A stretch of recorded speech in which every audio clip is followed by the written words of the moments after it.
Vamos recomeçar a reunião, nossa aula, nosso encontro síncrono.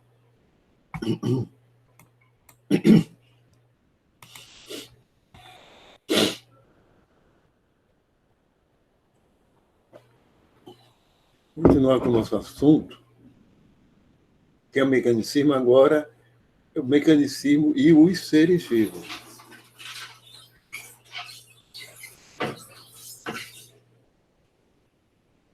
Certo?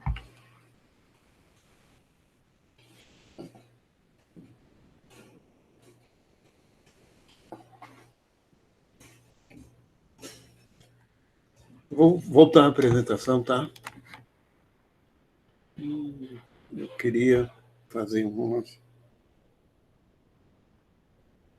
E aqui...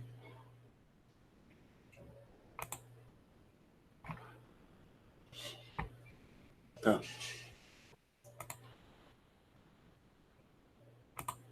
Vou apresentar a janela. Essa aqui. A partir daqui...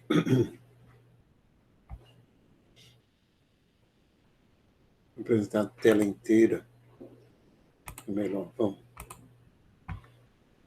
Mecanicismo e estudo dos seres vivos. O mecanicismo, como eu falei para vocês, quis explicar todos os fenômenos, inclusive os dos seres vivos. Só que eles não tinham consciência da ignorância deles, digamos.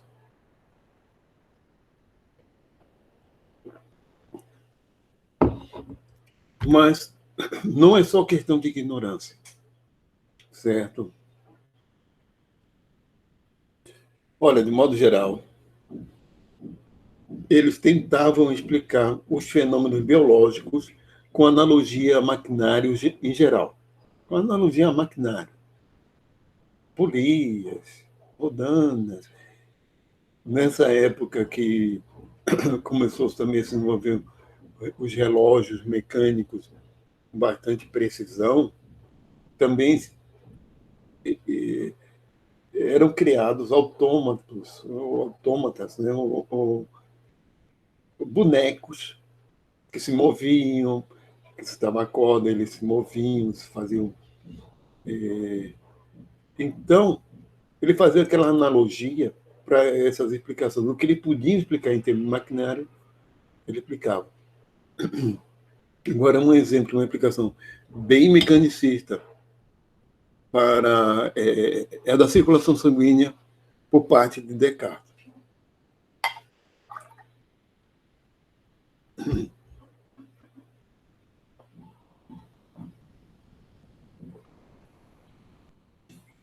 Certo?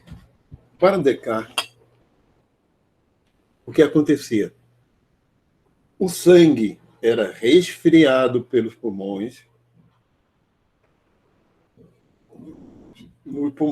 por causa da ventilação, nossa respiração, resfriava o sangue chegava frio no coração e encontrava o coração quente, com fogo ardendo sem consumir. Por isso havia uma expansão do coração, uma rápida expansão do coração, devido, digamos, a esse choque térmico, né? E o coração acabava entrando em colapso, expandia até onde dava, né? Entrava em colapso e expulsava o sangue aquecido, que percorria o corpo, né, na grande circulação e a partir, quando entrava na pequena, era encaminhado para os pulmões, que resfriava e voltava para o coração frio, e o calor do coração provocava de novo esse ciclo. Essa diferença entre o sangue frio dos pulmões e o sangue quente do coração fazia a coisa circular. Uma explicação bem mecânica mesmo, certo? Puramente de maquinário. Mas, no final das contas, para que serviam os pulmões? Nessa época, realmente a maioria dos pensadores da época considerava que o pulmão serviu para incorporar o princípio vital ou a força vital presente no ar para manter a vida.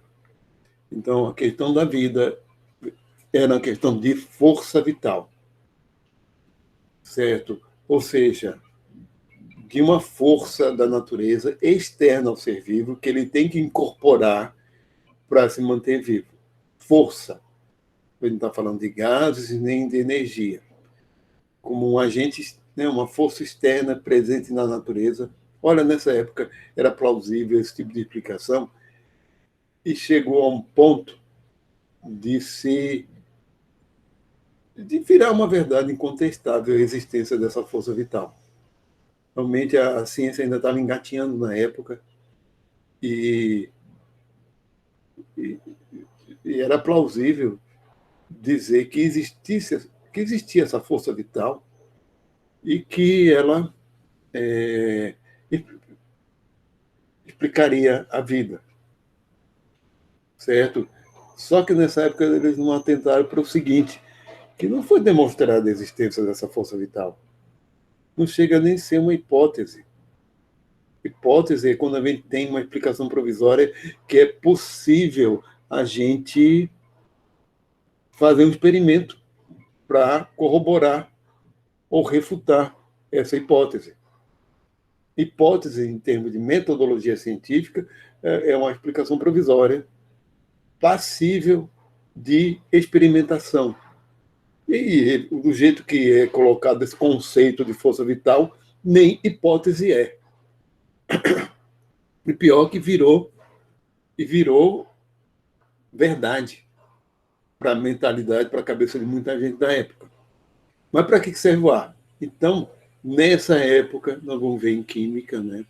No período do nascimento da química, para que serve o ar? O ar era um elemento simples. Em 1600 e bote força até 1700. Era uma coisa só, certo? Era um elemento simples, algo puro, simples. Ele serviria só para transportar essa força. Não é nem hipotética essa força, ela é especulativa. É melhor dizer, chamar isso uma explicação especulativa, do que falar explicação hipotética. Hipotética quando é algo verificável. Então, para que serve o ar? Então, em relação ao sangue, William Harvey, que descreveu corretamente a circulação sanguínea, numa geração antes dessa, considerava que não haveria relação entre o ar e o sangue. A maioria dos autores consideravam que havia uma relação entre o ar com força vital e o sangue, que o sangue incorporaria essa força vital, certo? E para o próprio Harvey, então, e para que servem os pulmões? Nessa explicação de Descartes, os pulmões só serviriam para resfriar o sangue. Mas vamos lá. Então, coisas como para que serve o fígado seria difícil de explicar. E sem conhecimento de química, aí que fica realmente muito difícil mesmo, certo? Só a partir do século XVIII e XIX que ainda se começa a avançar um pouco. Realmente, nessa época, a fisiologia está engatinhando, não existe nenhuma explicação fisiológica adequada, certo? E um grande debate aconteceu sobre as explicações da formação dos novos seres vivos, certo? Um grande debate aconteceu entre os pré-formistas e os os partidários da epigênese. Não vamos falar epigeneticista para não confundir com epigenética. Os partidários da epigênese. Um debate que não levou a lugar nenhum na época. Certo? Não chegou a ser nenhum dos lados ganharam, porque nenhum dos lados tinha razão. Então, vamos falar primeiro dos pré-formistas. Essa imagem aqui, justamente é de um frontispício de um livro de um deles, né, que é o Schwermann, Johann Schwermann, que era pré-formação ou pré-formismo, duas variantes, o ovismo e o animaculismo. O ovismo considera que o ser pré-formado, sim, pré-formação é porque o novo ser já estava pré-formado no seu antecessor, né? Já está lá pré-formado, só faria crescer, certo? Só faria crescer a ponto de poder ter uma vida por conta própria, né? De nascer e crescer fora do corpo, mas primeiro ele cresceria dentro. Então ele já estaria pré-formado, certo? Ou o ovismo dentro da mãe e o animaculismo dentro do pai, da mãe ou da fêmea da espécie, né? E o animaculismo do macho da espécie. Então, a maioria dos pré-formistas eram ovistas, consideravam que vinham pela mãe, certo? Porque eles argumentavam, faziam esse tipo de argumentação na época. Olha como é que era concebível. Porque o animaculismo era associado aos espermatozoides, que ainda nem tinha esse nome na época, que foram observados no sêmen do homem, né? Quantidade muito grande. Como é que era possível ter um animáculo, um homúnculo, para cada espermatozoide, sendo que só um vai viver? Um ou dois, casos gêmeos. Como é que seria possível? Né? Deus não teria criado tantos seres destinados à morte certa. Tantos seres assim, que chegam a milhões destinados à morte certa, enquanto que na explicação ouvista, veria um de cada vez, e realmente seria um de cada vez em que a mulher, né, teria o filho. Mas os dois principais autores. Olha, antes disso, mostrar aqui um exemplo de fotos aqui de microscópios da época, dos pré-formistas, dos ovistas, certo? Que aqui microscópio do Leeuwenhoek, né? Muito rudimentar. Aqui já é de Robert Hooke, um pouquinho melhor, já é do final do século XVII, 1600 e tanto. Aqui, um pouco antes, ele é muito rudimentar. Realmente, nesse período, a gente não tem teoria celular. Para se conceber que haveria, aqui ó, tem até dedinhos, etc., que haveria um homúnculo pré-formado do tamanho de uma célula, é porque realmente não existe concepção de escala, nem de teoria celular. A teoria celular, tem que ficar bem claro para a gente, é algo que surge apenas no século XIX. A teoria celular foi a partir de 1838, por aí. Em 1835 é a descoberta do núcleo. Olha, só no século XIX que os microscópios melhoraram um bocado, me lembrei disso. Os primeiros microscópios, tanto os microscópios como as técnicas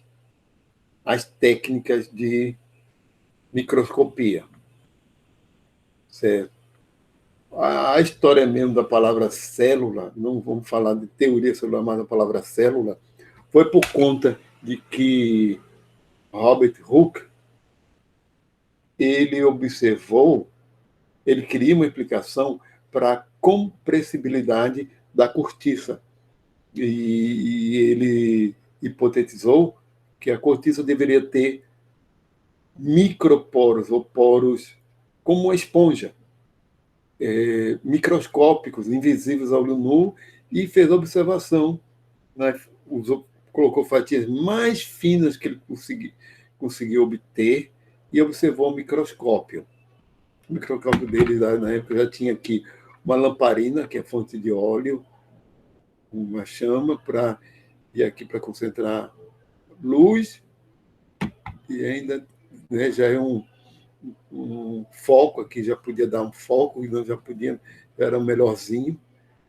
Sim, ali batizou, porque no caso que ele examinou na Professor, aqueles poros, como estavam todos juntinhos, formando relativamente uniformes, ele batizou isso de cela, em inglês, né? Cell, que é quartinho, compartimentozinho, cela de prisioneiro, cela de monge. E em português a gente usa célula, que ainda é diminutivo de cela, né? Ainda é o diminutivo. Então, a precariedade da época também contribui para isso, mas tem outros motivos. No século XIX já houve uma mudança de pensamento, que a gente vai ver, que contribuiu para a formação da teoria celular, ao se encarar não um ser vivo, não mais como uma máquina, e sim como um organismo.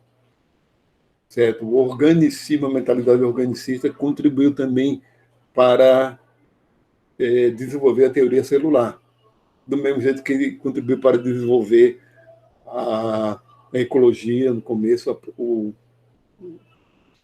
Mas vamos ver lá no século XIX, certo? Aqui, o Schwermann, que era ovista, e o Leeuwenhoek, que era um animaculista. O Schwermann, ele era muito mais prestigiado, porque o Leeuwenhoek, todos os dois eram neerlandeses, né? ou holandeses. Todos os dois eram, mas só que o Schwermann, ele era um autor já consagrado, que escrevia muito sobre insetos. Era já um historiador natural. Tanto é que ser frontispício aqui, ó, Bíblia da Natura, de Opoder, Jan Schwermann, História dos Insetos, e aqui está em neerlandês, e aqui em latim, né? Então, ele já era muito mais consagrado, e o Leeuwenhoek era amador, era um comerciante que fez as observações dele de forma amadora, que teve a curiosidade de pegar sêmen e observar o microscópio. Como o Schwermann era um estudioso dos insetos, ao dissecar pulpas, crisálidas, ele viu o inseto em crescimento ali, já muito próximo ao adulto, e ele induziu, né, que isso é por indução, ele generalizou de forma errônea que aquilo aconteceria em todos os seres vivos, que um indivíduo pré-formado estaria no ovo, ou via fêmea. Né? Os seguintes são os... Vamos lá, a epigênese. A epigênese considerava que o novo ser não seria pré-formado. Ele se formaria a partir da matéria sem forma definida, a partir de partículas. Olha, se a gente imaginar o Descartes era, por exemplo, vamos citar um exemplo. Descartes era um preformista. Perdão, partidário da epigênese, porque ele achava que no sêmen do macho, ao se encontrar no útero da fêmea, haveria uma reunião, uma mistura das partículas formadoras do novo ser ali dentro, e que elas se engatariam com peças da máquina. Ali seria a montagem da máquina. Né? Ali uma peça se engataria na outra, etc., e haveria isso junto com o processo também de nutrição da mãe, etc., né? A partir dali se formaria um novo ser, a partir de leis mecânicas, né? de montagem, por ação de contato, né? Com aqueles princípios de matéria passiva, etc. Falando num período já um pouco posterior, o britânico Tembley, Abraham Tembley, ele era partidário da epigênese porque ele observou a capacidade de regeneração das hidras. Como é que um animal pode se regenerar formando dois, por exemplo, multiplicando? Onde é que estaria o pré-formado? A semente, um negócio pré-formado nele. Não daria para explicar a regeneração a partir da epigênese. Outra coisa, híbridos. Aí o alemão Reuter, e os híbridos, como explicar? Né? E ele fez muitos experimentos de hibridização de plantas. Onde é que estaria o pré-formado, que ele era principalmente um botânico? Como é que daria para explicar? A partir da pré-formação. Não dava. Realmente não dava. E Maupertuis, Tui, talvez sim, Perluí de Maupertuis. Também fez experimentos com geração espontânea. Esse é um assunto que já vou falar. E como ele aceitava a geração espontânea, não dá para explicar a geração espontânea a partir da pré-formação. Realmente, todos os pré-formistas negavam a geração espontânea. Nem todos os partidários da epigênese aceitavam a geração espontânea, mas, de fato, todos os que aceitavam geração espontânea eram partidários da epigênese, certo? Como o Maupertuis. Por exemplo, o Georges-Louis Buffon, ele dizia que havia uma organização das moléculas orgânicas, partículas de matéria com princípio vital. Isso significava o seguinte, pessoal, imagine o seguinte, que agora já estamos no século XVIII, certo? Que para eles explicarem como é que formava um novo ser vivo, no caso, ele já supera, já é uma superação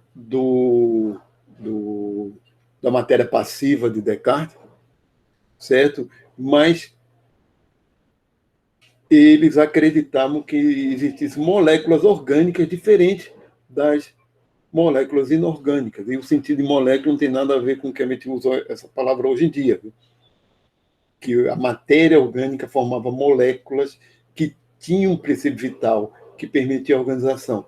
Então, Buffon também acreditava em geração espontânea, porque eles achavam o seguinte, que a matéria em decomposição, certo?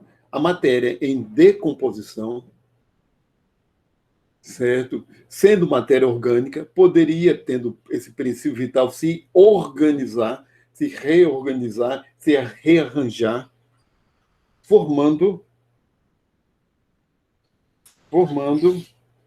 um novo ser. Certo? Formando um novo ser. Tá? Geração espontânea. Então, vamos lá. Falando em geração espontânea, foi o primeiro grande debate sobre a geração espontânea se deu entre dois padres. Eles eram padres. Needham que aceitava a geração espontânea, e Spallanzani, que negava. Um padre britânico, católico, era católico mesmo, e um padre católico italiano. Foi o primeiro grande debate sobre geração espontânea que não, também ficou inconcluso na época deles. Eles não chegaram a conclusão nenhuma, mas nem Pasteur. Depois eu explico a situação de Pasteur, que é século XIX, mas eu posso, porque tem muita gente que acha que Pasteur refutou a geração espontânea. Pasteur não refutou a geração espontânea. Já vou adiantando para vocês isso. Os experimentos dele permitem outra coisa, mas não refutar a geração espontânea, não dizer que a geração espontânea não existe. Os experimentos de Pasteur realmente foram muito importantes para a refutação da geração espontânea, porque todos os resultados posteriores a Pasteur, que foi em 1860 já, corroboraram que a geração espontânea não existe. Mas, vamos lá. Eu coloquei isso como antecedente que eu não tinha falado. O trabalho de Redi, Francesco Redi. Hoje eu estou com muito rouco.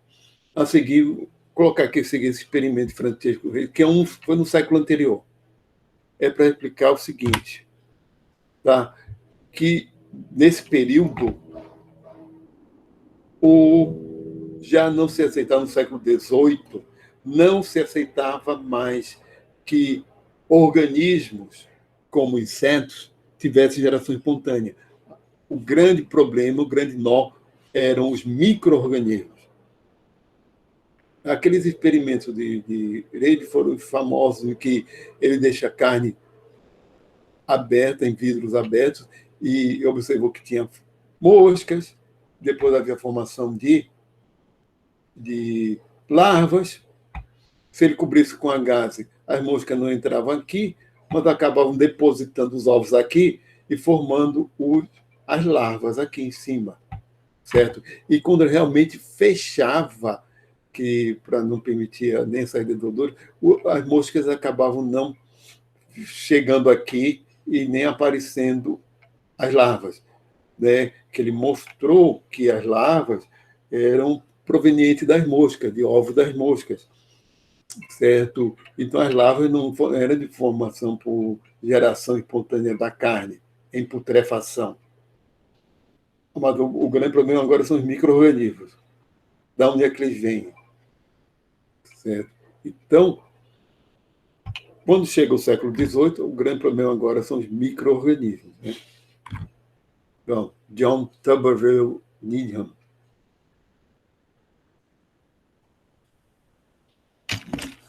Certo? Ele era britânico, padre católico, defensor da geração espontânea, partidário da epigênese, teve apoio de Buffon e os defensores da epigênese na época dele. Aliás, ele apoiou Buffon na parte experimental, certo? Na formulação de experimentos, que o Buffon já não tinha mais condição de elaborar experimentos, não era um bom experimentador, assim, um pensador, né? E ele elaborava os experimentos e Buffon as explicações também. Mas qual é o problema? Agora vamos ver os experimentos.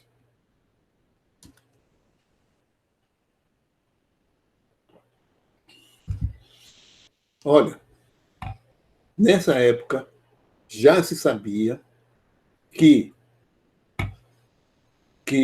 o aquecimento, certo, matava os micro-organismos. Mas se deixasse o tempinho resfriando, eles voltavam a aparecer. Os defensores da geração espontânea consideravam que as moléculas orgânicas, a matéria orgânica aqui, que por causa do aquecimento estava sem vida, se reorganizava para gerar novos seres. esses novos seres no nível microscópico, certo? E se fosse fechado aqui, ele que aquecia, fechava com rolha e depois de algum tempo aparecia de novo.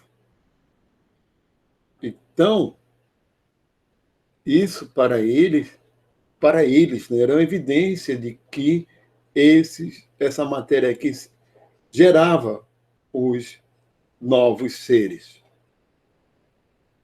O problema são fontes de contaminação. A rolha é uma fonte de contaminação. Depois do aquecimento, fechar com rolha, isso é uma fonte de contaminação. Tem experimento dele que ele realmente ele coloca o frasco, ele não aquece o frasco antes de, de aquecer o caldo, esse caldo pode ser um caldo de carne, ele não aquecia. O que era mais uma fonte adicional de contaminação. O ar contaminado não tinha sido devidamente esterilizado, as paredes do vidro. Mas, vamos lá. O Spallanzani, Lázaro Spallanzani, certo? Que foi para o outro lado. Essa escultura está na cidade que ele nasceu na Itália, na cidadezinha na Itália. Italiano, padre católico, negava a geração espontânea, partidário da pré-formação, teve apoio de Bonnet, porque o Bonnet ele já tinha observado a partenogênese, e os pré-formistas do século XVIII, que não eram muitos, certo? Não eram muitos. Como foram os experimentos dele? E por que não foi aceito? É o grande nó.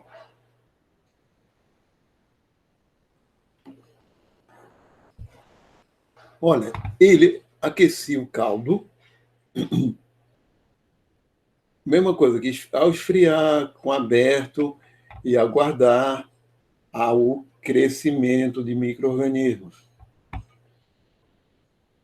Quando ele é aquecido, depois selado com rolha de vidro e selado aqui, e aguardar, se quebrasse aqui, tirasse, não tinha crescido nada por mais tempo que ficasse.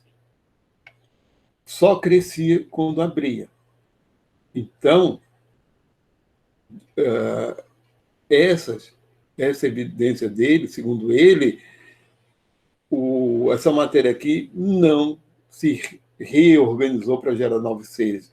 Os novos seres vieram de algum jeito pelo ar e cresceram aqui depois. Só que é um grande nó também.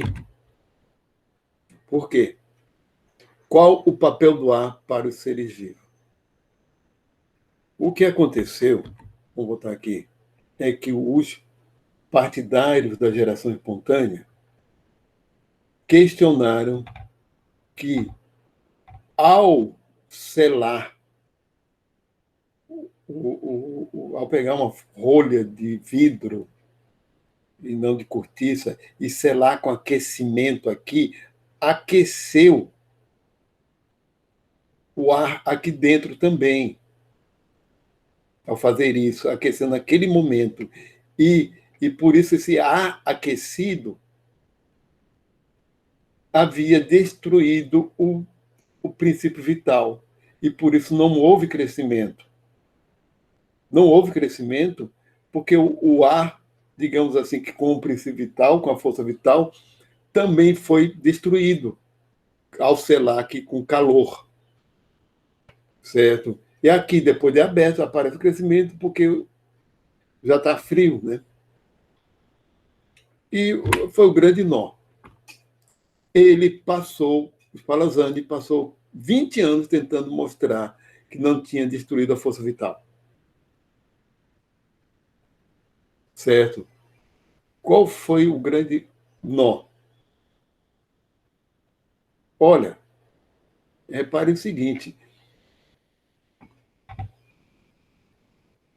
fazendo a pergunta para vocês, existe força vital, como alguém demonstra não ter destruído algo que não existe. Como é possível demonstrar isso? A resposta é não é possível demonstrar que não se destruiu algo que não existe, porque força vital não existe. Não estou falando assim porque, do ponto de vista atual, porque força vital, como falei para vocês, é o tipo de explicação, nem hipótese é. E na época está sendo encarado como se fosse uma verdade. Né? Força vital, em termos de metodologia científica, nem chega a ser uma hipótese. É uma explicação especulativa. Mas o pior de tudo, que uma explicação especulativa, que no caso é fantasiosa, é encarada como se fosse verdade. E isso foi muito comum ainda no século XVIII. Século XIX, nem tanto, mas no século XVIII se tinha que apelar muito para esse tipo de explicação para poder conseguir explicar, né, os certos fenômenos, como próprios seres vivos, por uma série de motivos, inclusive a própria ignorância. Né? Não existe. Do mesmo jeito, nessa época, no século XVIII, existia calórico, fluido elétrico, fluido magnético, flogisto, coisas que não existem, né? Que eram usadas para explicar fenômenos, certo? E eram encarados como verdades, que era usado para explicar fenômeno, ou seja, foi um salto entre hipótese e teoria.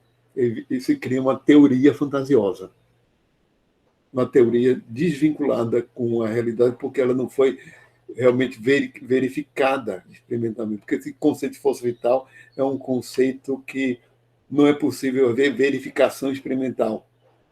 Ou seja, então não é hipótese, nem isso é. Certo? Aqui já é a bibliografia. Eu queria falar um pouquinho, e como a gente tem um pouquinho mais de tempo, realmente a gente está se encaminhando para o fim da apresentação de hoje, que a aula que vem vai ser química, etc. Certo?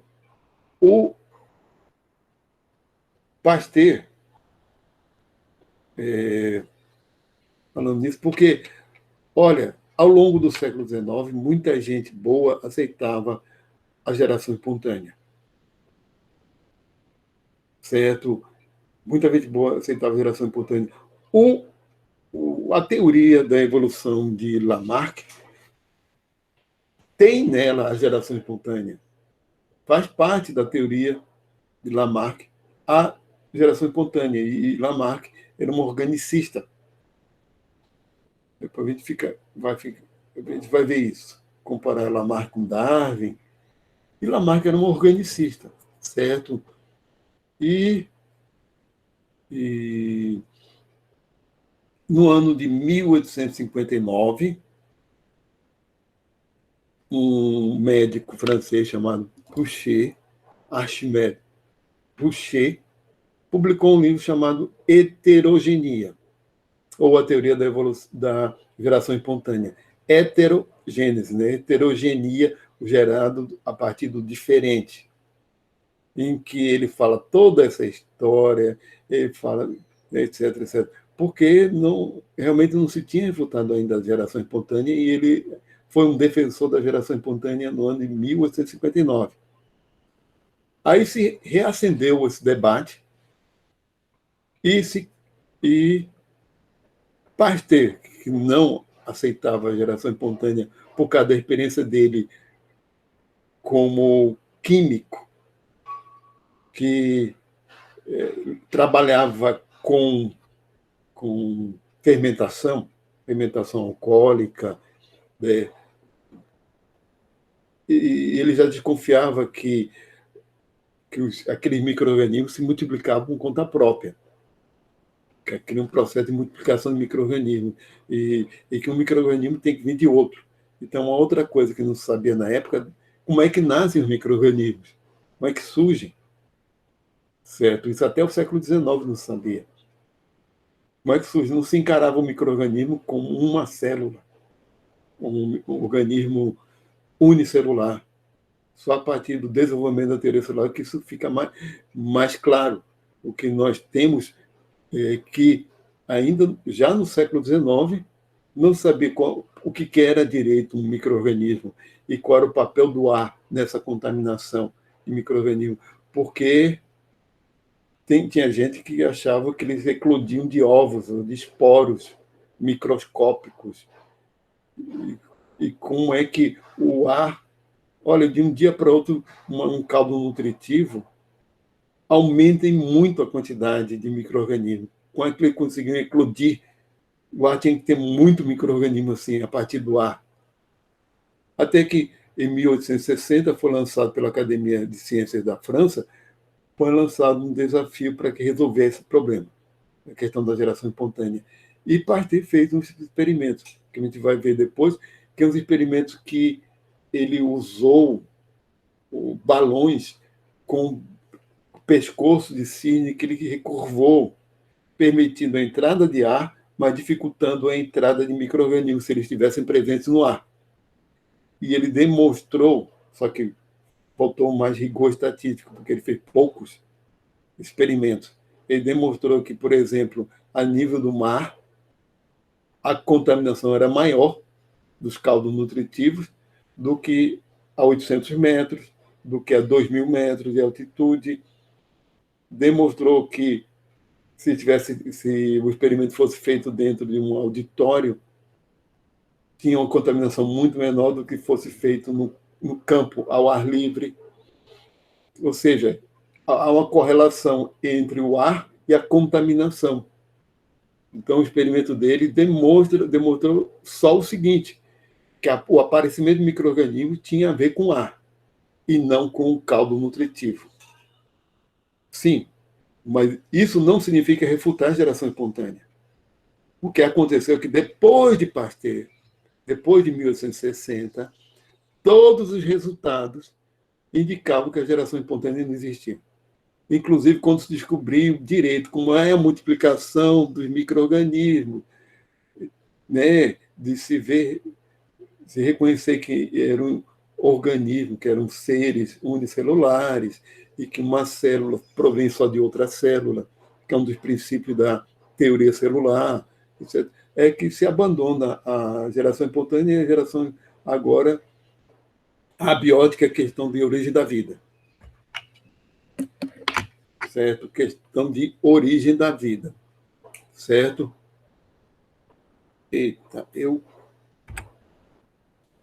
aqui. Professor, o Oi, slide não está desculpa. mostrando. Esse tempo todinho estava só mostrando o Google Meet, não o slide. Ah, droga. Esse tempo todinho. Peraí. Hoje tá fogo, viu? Hoje eu tô com a cabeça. Eu esqueci. Como é que ele está mostrando aqui? Retomar a apresentação? Desculpa. Sabe o que aconteceu também? Eu esqueci. Essa foi distração minha. Eu esqueci totalmente de colocar o fone de ouvido.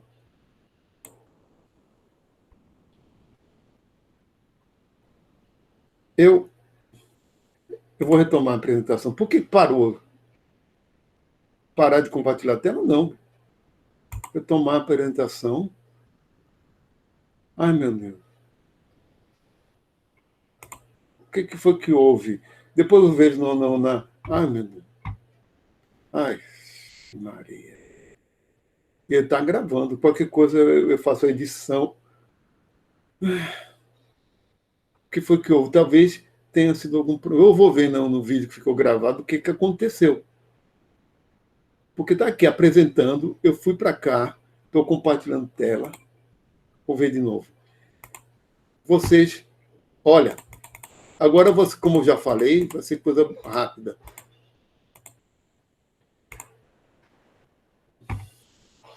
Além do mais, eu tenho no YouTube tem um vídeo sobre esse assunto que eu postei ontem. Não foi ontem. Acho que foi ontem foi Não, foi esse. Que foram os dois. Porque... o que eu vou fazer agora? Vou só retomar aqui, mostrar para vocês. Vocês estão vendo. Eu não posso esquecer de colocar fone de ouvido. Eu fico no O fone de ouvido slide para não... ainda não está aparecendo, professor. E se eu colocar agora? Apareceu? Não. Está lá para mim, você está...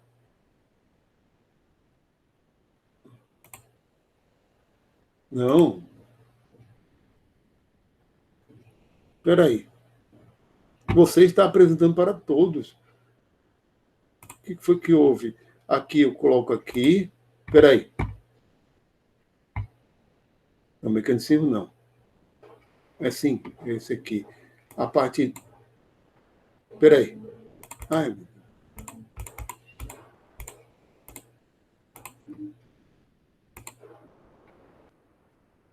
espera aí. E agora? Não, ainda está no Meet. O senhor está compartilhando a tela inteira, professor? Ou só a do Google? Espera aí.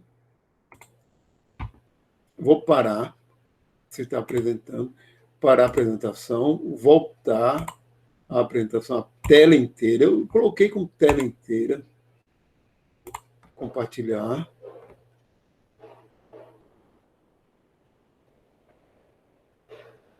Está compartilhando. Será? Agora tá pegando. Tá compartilhando o Google, não o PowerPoint. Droga. Vamos. Eu vou... Agora minha tela. Eu vou... Pelo menos vocês ouviram o que eu falei. Vamos lá. Do slide atual. Olha, mecanismo de estudo de seres vivos. Tá? Explicações de mecanismo para o fenômeno biológico. Eu tinha falado na maquinária geral, a circulação sanguínea por Descartes, etc. Função dos pulmões, para que serve o ar, isso tudo falei.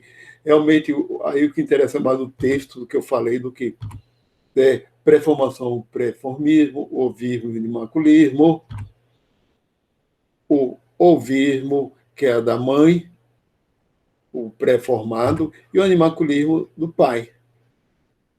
Certo? Etc. Os microscópios da época, bastante rudimentares, eu tinha falado, realmente não.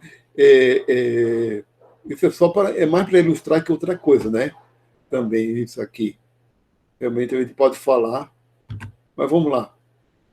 Mesma coisa, o Schwermedan e o Leeuwenhoek, que estão vendo a imagem deles, aquela dos experimentos que é bom ver, tá? Os experimentos. A pré-formação, que o novo ser já vinha pré-formação, faria crescer. Pré-formado até com tudo, acho que até com cabelo. Mas, autores adeptos. Descartes, como eu expliquei para vocês, Templey, capacidade de regeneração das hidras, Joseph Gottlieb Reuter, Kühl Reuter, híbrido, como explicar, Maupertuis e Buffon, das moléculas orgânicas, etc. Tá. Primeiro grande debate foi entre Needham e Spallanzani, tá? Tem antecedentes no trabalho de Francesco Redi, né? Sobre esse debate, porque Francesco Redi mostrou que organismos, como insetos, não são formados por geração espontânea. Então, no século XVIII, o grande nó ainda eram micro-organismos.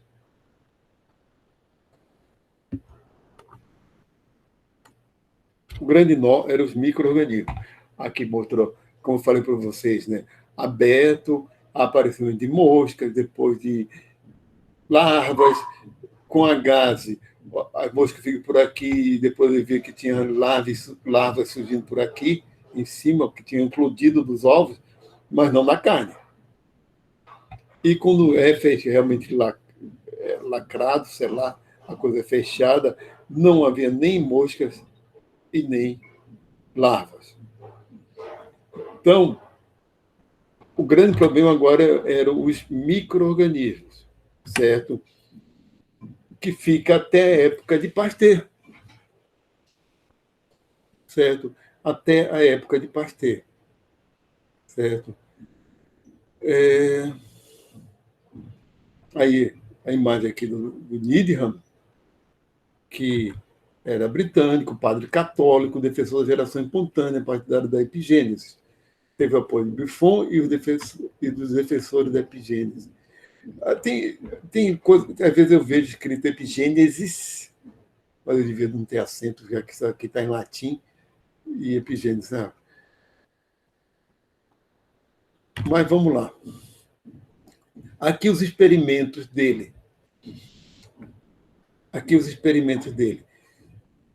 Que eu fiz aquela explicação para vocês, que o aquecimento e o frasco aberto do caldo nutritivo, há aparecimento de micro-organismos.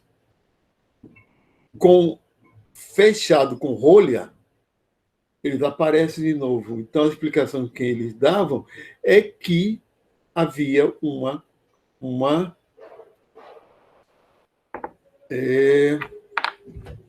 contaminação. Perdão, a explicação que eles davam que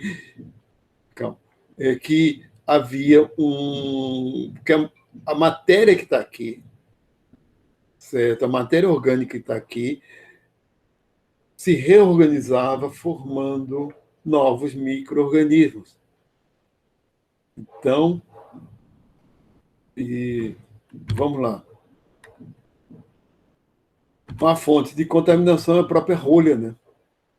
E o fato de que a rolha, aqui, ao se fechar, já estava esfriando o frasco, certo? Então, aqui não estava devidamente quente aqui na boca do próprio frasco. Era uma fonte de contaminação pelo ar também, certo? A gente hoje sabe disso, mas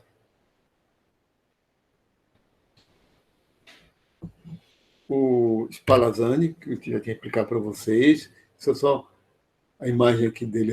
Eu estava falando e não mostrando a imagem. Negava a explicação, a geração espontânea, a partidária da pré-formação, como Bonnet, porque o Bonnet, esse Charles Bonnet, ele observou a partenogênese. Não dá para explicar a partenogênese a partir da geração espontânea, certo? Havia poucos pré-formistas no século XVIII, porque havia tanto evidências para a epigênese quanto as evidências para pré-formistas. Predominavam evidências em relação à epigênese e não à partenogênese. Perdão, e não à pré-formação, certo? Como no caso é a partenogênese, que só poderia ser explicada em termos de pré-formação. No final das contas, nenhum dos dois. Uma coisa tem que ficar bem clara, vai reforçar isso. Esse debate ficou inconcluso porque ninguém tinha razão. Por faltar muita coisa ainda. Ignorância. Havia muita ignorância, certo? Da época, sobre o que são seres vivos, como, né? Então, vamos lá. No experimento dele, ele sela o frasco depois de aquecido, o caldo fervido, ele sela com vidro. E para selar com vidro, ele usava aquecimento também. Aquecia a boca do frasco para derreter bem o vidro, certo? E não há crescimento, realmente. Certo? Só quando é aberto e deixa algum tempo que aparece o crescimento de micro-organismos. Então, a argumentação dos partidários da geração espontânea é que ele tinha destruído a força vital do ar ao fazer isso. certo? E passou os 20 anos da vida dele mostrar que não tinha destruído a força vital. E como é que alguém consegue mostrar algo que não existe, certo? Isso não é possível. Eu falei para vocês, qual o papel do ar para os seres vivos? Não se sabia. O que são micro-organismos, no final das contas? Não se sabia. Teoria celular não existia. Força vital é um conceito, é pseudocientífico, né? Porque nem hipótese é uma explicação especulativa. Porque não é uma explicação hipotética, é uma explicação provisória em que é possível alguma verificação experimental, fazer a verificação, certo? E eles encaravam nessa época alguns conceitos, como força vital, calórico, vamos ver ainda, né? Ainda no século XVIII, fluido magnético, fluido elétrico, flogisto, como coisas que existiam, que eram explicações que nem sequer eram hipóteses, porque eram explicações inverificáveis. Né? Inverificáveis. Não foram explicações construídas a partir da verificação experimental. Então, a ciência ainda estava engatinhando nessa época. Tá? Então, força vital não é energia, porque força vital seria um princípio vital externo ao ser vivo, que ele incorporava. Externo, um princípio vital presente na natureza. É algo tão vago. Vocês imaginem, isso é algo tão vago, né? Que é uma fantasia. Então, força vital não é energia, certo? Energia é a capacidade conferida pela própria existência. Então, um elétron tem energia, né? Qualquer partícula que existe tem sua energia. Mas, vamos lá. Aqui é a bibliografia da gente. Ó, já cheguei aqui, eu estava contando a história era para concluir, desculpa o atrapalho de hoje, essa atrapalhada, mas é que vocês ficaram ouvindo a explicação sem eu mostrar os slides, não sei até que ponto isso prejudicou, mas né, porque outra coisa, né, também que a gente tem que salientar, já que eu estou falando de geração espontânea, é que Pasteur não refuta a geração espontânea. É que aqui também não tem esse experimento de Pasteur, com slides com esse negócio de Pasteur, só lá no século XIX, vai ser outra apresentação. Mas Pasteur não refuta a geração espontânea, certo? Só com o desenvolvimento da teoria celular, só com o desenvolvimento do conhecimento sobre os micro-organismos e como eles se multiplicam, certo? A divisão celular é bem explicada só no começo do século XX. Mas acontece, estão falando um pouquinho de história da ciência, né? Falando agora para concluir, eu tive que correr agora, porque o próximo assunto realmente não adianta eu começar a falar agora, etc., vai ficar fora da nossa linha de raciocínio. Olha, vamos,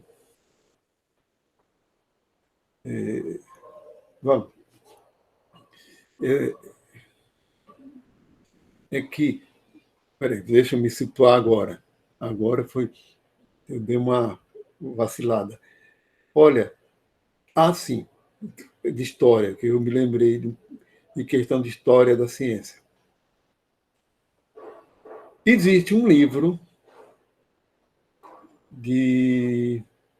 é de um sociólogo francês, que faz sociologia da ciência, ele ainda é vivo, Bruno Latour. Eu tenho um livro dele.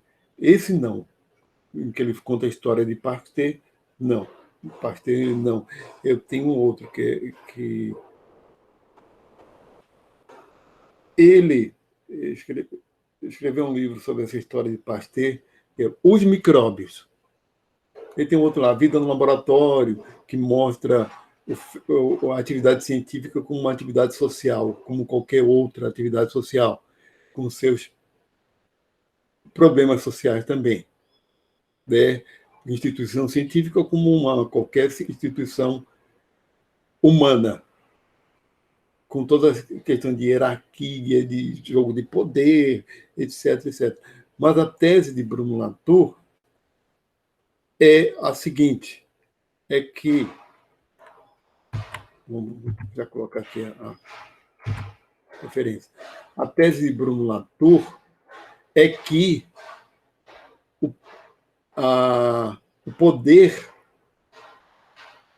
de articulação social, capacidade de articulação social, é muito mais importante do que as evidências experimentais. E usam o exemplo de Pasteur. Só que eu vou acabar contestando o próprio Bruno Latour também. Qual a argumentação dele e qual a falha na argumentação dele? É porque ele localiza essa história de Pasteur no ano de 1860. E Pasteur, ele, como cientista, ele já era membro da sociedade, da Academia Francesa de Ciências, era reconhecido, certo? Tinha muita experiência como químico, e o Pouchet, o opositor dele, que escreveu o livro de 1859, Heterogenia, Pouchet era um médico, então, que não tinha trabalhos acadêmicos, certo? Então, realmente, o prestígio acadêmico social de Pasteur era muito maior. Pasteur era muito mais influente. E, segundo Pouchet, isso pesou a favor dele, certo? Para o trabalho dele ser aceito. Inclusive, os próprios heterogenistas, o pessoal aliado de Pouchet, saltaram fora, né, dessa história porque sabiam que Pasteur ia ganhar, porque ele tinha maior prestígio, etc., dentro da academia, era uma questão muito mais política, certo? Então, ele fala dessa questão desse jogo político, dos bastidores, etc., e que foi favorável a Pasteur, porque Pasteur não tem evidências lá muito boas para refutar a geração espontânea. E, de fato, Pasteur não refuta a geração espontânea com aquele resultado. Ele não refutou, certo? Isso também tem que concordar. Ele só mostrou evidências de que o ar era a fonte de contaminação para a geração de micro-organismos. Então, com o ar em diversas altitudes, por exemplo, a contaminação é menor, quanto mais rarefeito for o ar. E em outros ambientes que provavelmente tinham mais micro-organismos, contaminava mais. Então, só que o Bruno Latour, né, esqueceu de uma coisa, dos resultados posteriores a Pasteur. Realmente, o que deu razão a Pasteur foi o que aconteceu depois dele. Certo? Foi o que aconteceu depois de Pasteur que deu razão a Pasteur. E não apenas aquele ano de 1860. É um artigo que eu li, justamente contestando o Bruno Latour, fala do caso de Lysenko na União Soviética. Lysenko foi um geneticista, um pseudogeneticista soviético. Trofim Lysenko, ele era ucraniano, certo? Que criou uma genética, entre aspas, certo? A gente vai falar isso no século XIX, mas eu me lembrei disso por conta... Século XX, perdão, já no século XX. Me lembrei disso porque é um caso absurdo. A história de Lysenko é absurda. Ele virou ditador na União Soviética na área de genética. Por quê? Porque ele teve todo o apoio político do partido, né? Porque ele negou a genética mendeliana, certo? Por ser racista, por ser elitista, etc., dizendo que justificava a eugenia, etc., e criou uma genética marxista, sendo uma genética... Vocês imaginam o que é? Não vou entrar em detalhes, mas ele convenceu os teóricos do Partido Comunista Soviético convenceu, eles não eram geneticistas, né? Que a teoria dele fazia muito mais sentido, porque ele tinha uma base lamarquista de que os seres são produtos do meio, juntou essa base lamarquista, que os seres são plásticos, né? Tem a plasticidade moldada pelo meio ambiente, com o marxismo, que o homem é um fruto do meio também. Se você muda o meio, o homem fica diferente. E não o contrário, não o homem é um produtor do meio, né? A sociedade, o homem, a gente pode dizer, o ser humano é um produto da sua sociedade, mas ele que faz a sociedade também.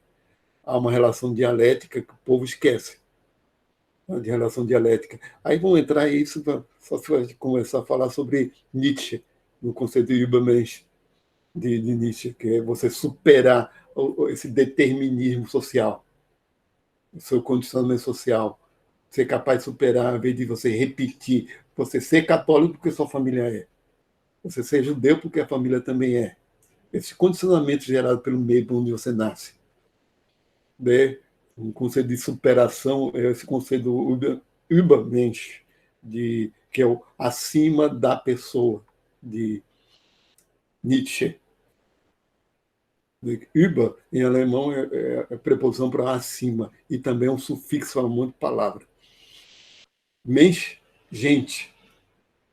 Eles usam até como interjeição. Mensch, gente, como a gente usa. Mas vamos lá.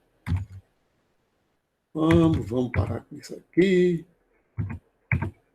Ai, meu Deus. Desculpa essa atrapalhada. É porque... Vamos lá. Porque parar a representação, é que eu parei da outra vez, eu não tinha, por exemplo, fixar aqui na minha. Tá, parei a apresentação. Vamos.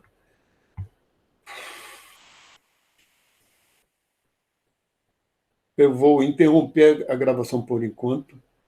Vamos ver como vai ficar o vídeo gravado pelo Google Meet. Vai ser só a minha tela falando, mas vamos lá. A quantidade tem 274 mensagens no chat. Pessoal, eu não posso me esquecer de botar o fone de ouvido. Para vocês. Não é a primeira vez. Olha, isso é coisa de... Vou interromper a gravação e contar uma história engraçada. Espera aí. Vou falar, né? Interromper agora, até a próxima aula, para vocês interromper, mas eu vou continuar. Interromper a gravação.